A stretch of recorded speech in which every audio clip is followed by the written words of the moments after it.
विद्यार्थी आहे. मी जिल्हा परिषद प्राथमिक शाळा या शाळेची विद्यार्थिनी आहे. 28 नोव्हेंबर महात्मा ज्योतिराव फुले यांची पुण्यतिथी व 6 डिसेंबर डॉक्टर बाबासाहेब आंबेडकर यांची महापरिनिर्वाण दिन या निमित्ताने ही बालसभा आयोजित केली आहे. या बालसभेचे नियोजन इयत्ता 6वीच्या वर्गाकडे आहे. माझी मैत्रीण श्रावणी हिने या बालसभेचे अध्यक्षस्थान स्वीकारावे अशी मी सर्वांच्या वतीने तिला विनंती करते.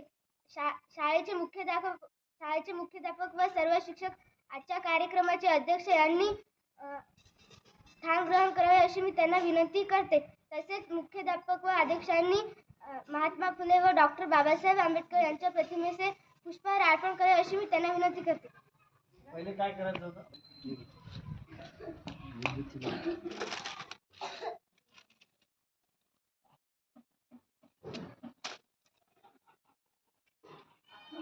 लावलं का?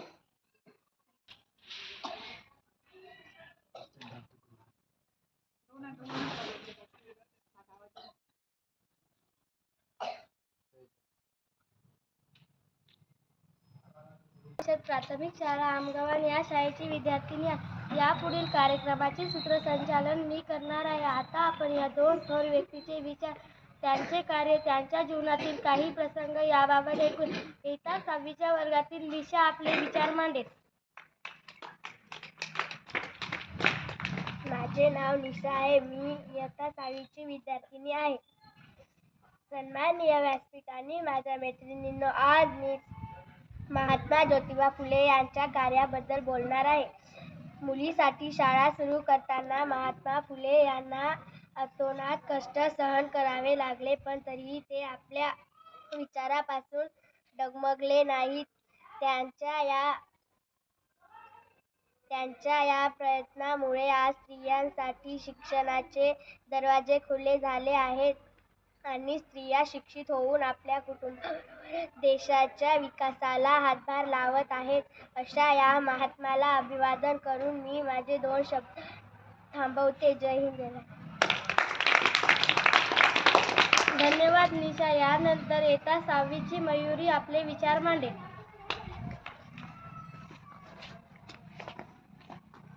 मी मयुरी इयत्ता 6वीची विद्यार्थिनी.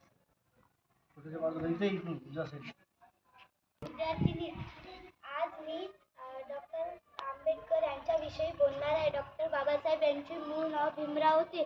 त्यांचे वडील रामजी व्यासंगी व शिक्षणाविषयी आस्था असणारे होते, म्हणून त्यांनी बाबासाहेबांना शिक्षण घेण्यास प्रोत्साहन दिले. त्यासाठी त्यांनी अपार कष्ट केले. बाबासाहेबांच्या प्रगतीवर त्यांचे बारीक लक्ष असायचे.